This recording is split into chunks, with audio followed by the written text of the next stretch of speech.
Hey dudes, SilviteSoltis here, back again with another Classic WoW video. Today we're heading deep into the jungles of Stranglethorn Vale to check out Zul'Gurub, the first 20-man raid introduced in Classic WoW. Back in the day, ZG brought a ton of fresh content when it was released, acting as a bridge between dungeon gear and the more intense 40-man raids like Molten Core and Blackwing Lair. It's got great loot, powerful enchants, amazing recipes, and of course, some wild boss mechanics that keep every encounter interesting. So in this video, I'm going to walk you through some of the most important things you need to know about this raid, including its valuable rewards, amazing gear, and unbeatable enchants. Whether you're raiding for upgrades, farming rep, or chasing profession bonuses, ZG has something for every role and playstyle. As always, if you enjoyed the video, be sure to like, subscribe, and drop a comment with your favorite aspects of ZG. But for now, let's get right into it.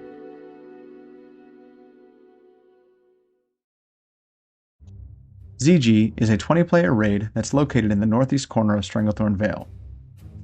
It's meant as an entry-level raid for players who've been gearing through dungeons like Skullaments, Strat, and Dire Maul, and in general, it provides gear upgrades that bridge the gap between those dungeons and the tougher content like Blackwing Lair and Anchorage. The raid contains 10 boss encounters, 6 mandatory and 4 optional. What's more, one of the optional encounters, the Edge of Madness, has 4 possible boss fights each to reset, meaning you can see up to 13 different bosses in this raid. Many of these fights have unique mechanics or positioning requirements that keep players thinking on their feet. Furthermore, players can earn Zandalar tribe reputation while clearing these bosses, which reward highly sought-after shoulder enchants, crafting recipes, and other upgrades as you climb in rank. So, even if you don't particularly need the loot, there's still solid reasons to come. Now that we've got that introduction out of the way, let's break down some of the things that make this raid so valuable. Zul'Gurub is an absolute treasure trove of fantastic loot. Unlike many of the Dungeon Blues, which are hit or miss in their stats, the gear in ZG is almost perfectly itemized for every single role. Tank loot features high stamina and defense, DPS loot has plus hit, and healer gear is swimming in plus healing. It would take forever to go over every single amazing drop in ZG, so here are just a few of the most amazing items. There's Zinrock, Destroyer of Worlds, the Cloak of Consumption, Jindo's Evil Eye, the Blood-Drenched Foot Pads, and the Zulian Tiger Hide Cloak, just to name a few. Being the first catch-up raid, the items generally pale in comparison with BWL gear, but considering just how easy it is to get them, it's definitely worth it. Zul'Gurub is also home to 2 unique mount drops, the Swift Zulian Tiger from High Priest Thakal, and the Swift Rizashi Raptor from Bloodlord Mandakir. Though each have a fairly low drop chance, just the chance at obtaining a free epic mount while gearing up and earning reputation is another great reason to run this raid as often as possible. I would be remiss if I didn't discuss possibly the most important reason why raiders have to run ZG. The Zandalar tribe reputation offers many great rewards for players who grind up through the ranks. You can gain reputation in a number of ways: running the raid, destroying bijus which drop from trash mobs in the raid, or by turning in the various coins which also drop from trash mobs in the raid. As with any reputation, new ranks unlock more powerful rewards. At Friendly and Honored, you gain access to several amazing crafting recipes, including those of the coveted Bloodvine boots and leggings for casters. At Revered, you can purchase recipes for powerful crafted chest or shoulder items, but also Zanza potions, powerful consumables for each class. But the greatest reward of all comes when you reach Exalted with the faction, as you'll be able to purchase powerful shoulder enchantments. At a cost of 15 Zandalar honor tokens received from turning in coins and breaking bijus, players can receive the Zandalar Signet of Might, the Zandalar Signet of Mojo, or the Zandalar Signet of Serenity. These enchantments are the best, and really the only viable shoulder enchantments in Classic. So if you're serious about progression, you have to grind it out and pick them up. Speaking of enchants, Zul'Gurub also brings with it new and improved head and leg enchantments for each class. Once you hit friendly reputation, you'll be able to turn in a Primal Hakari Idol, a drop from Jindo the Hexer and Bloodlord Mandakir, along with a Punctured Voodoo Doll obtained from the piles seen throughout the raid, in order to obtain your new and improved enchantment. Most of these enchants are BIS, and you'll definitely want to pick them up. That said, these enchants are static for each class, so if yours doesn't quite match your role, you may still be stuck with the old helm and leg enchants from earlier phases. In any case, the ongoing process of gearing up in raids past Zul'Gurub means that these enchantments will keep players coming back to slay Mandakir and Jindo for months and months. Nothing like keeping old raiding content relevant long term. Finally, we've got the newest world buff on the block, the Spirit of Zandalar. After slaying Hakar at the end of the raid, players can loot his heart. This item gives players a quest to turn in the heart for one of 3 powerful trinkets. As an added bonus, it also buffs nearby players with the Spirit of Zandalar, giving them a 10% movement speed increase and a huge plus 15% to all stats, just in time for their next big 40-man raid.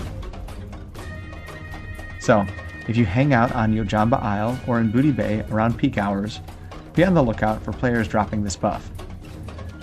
And if you're lucky enough to receive the Heart of Hakar, make sure you coordinate when to drop it.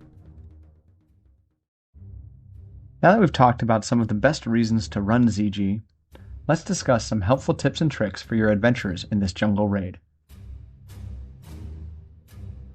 Tip number 1. Bring a solid team. As with every high-level dungeon or raid, you'll want to make sure to have a solid team when you step through the gates of ZG. Bringing 2 tanks, 4 to 5 healers, and a good mix of melee and ranged DPS will set you up for success. It's also a great idea to have a third off-tank, like a DPS warrior with a shield and some defensive gear in their bags, on standby just in case something goes wrong. Also, make sure that you consider buffs when setting up your group.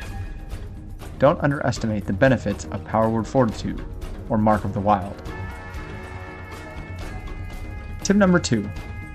Greed on every coin and bijou. As mentioned before, reputation is a huge part of running ZG. So while you clear, make sure that you're rolling on every coin and bijou that drops. Unless these are being hoarded by a master looter, you'll always be able to gain some benefit by collecting these items. You can even just sell them at the auction house once you hit Exalted if you no longer need them. Basically, just always plan on picking some up. That said, there are a ton of different coins and bijous, and your bags can fill up quickly in ZG. So remember to also clear your bags before starting a run. Tip number 3. Watch these mobs. Overall, Zul'Gurub is a fairly easy raid, but that doesn't mean it's a complete cakewalk. There are several trash mobs with unique mechanics that can get you and your group killed if you're not careful. And while I can't list them all, here are just a few that you should keep in mind. Hakari priests have a heal, a fear, and an anti-magic shell ability. Gurubashi berserkers enrage, knock back the tanks, and do an AoE fear. Bat riders explode when they get low health, so melee are going to want to run away from them. Axe throwers do heavy damage when they're spinning, and you may want to spam CC abilities on them. Blood drinkers you should be focused or killed last because they'll just heal up damage anyway, so make sure you don't split your DPS on them. And finally, Rizashi adders, the blue snakes, have an AoE poison volley in a frontal cone in front of them, so tanks should face them away from the raid. Tip number 4. The Edge of Madness. About halfway through the raid, you'll encounter the Edge of Madness, an optional boss encounter that allows players to gather materials that they need to obtain the various ZG class trinkets. Each reset, there are 4 possible bosses that can be spawned: Ushale, Hazara, Grillik, and Renataki. While the mechanics for each of these bosses are fairly simple, the challenge comes from getting them to spawn in the first place. In order to make a boss appear, you'll need to extinguish the brazier with a Gurubashi Mojo Madness potion crafted by a high-level alchemist. The reagents, however, are quite costly. 1 Blood of Heroes, 1 Massive Mojo, 6 Powerful Mojos, and, of course, a Black Lotus. Luckily, this potion can be traded or sold, so you may be able to grab one from the auction house. That said, it won't be cheap to summon these bosses, so make sure that you know what to expect going into the fight. Tip number 5. Level your fishing. Lurking in the pools at the foot of Hakar's altar is Gazranka, a powerful Hydra and one of the final bosses of the raid. Mechanics-wise, he's one of the easier bosses. There is a catch, however. You need to fish. Basically, to spawn this boss, you'll need a Mudskunk lure and 5 Zulian Mudskunk fish. And while the lure can be purchased fairly easily from Nat Pagle, the Mudskunks need to be fished up in the churning muddy waters within Zul'Gurub. To do this, you or someone in your group needs to have a whopping 330 fishing skill. So, if you plan on killing Gazranka on a regular basis, get out there and grind that fishing skill. Oh, and don't forget to grab a lure from Nat before raid. Tip number 6. Pull carefully at the end. The final stretch of Zul'Gurub, the trash leading up to the altar of Hakar, is without a doubt the most challenging aspect of the entire raid. With many different mobs and patrols moving to and fro, it's highly likely that something will go awry. As such, you should pull these packs slowly and carefully. Plan on using crowd control and establish proper kill orders for the targets.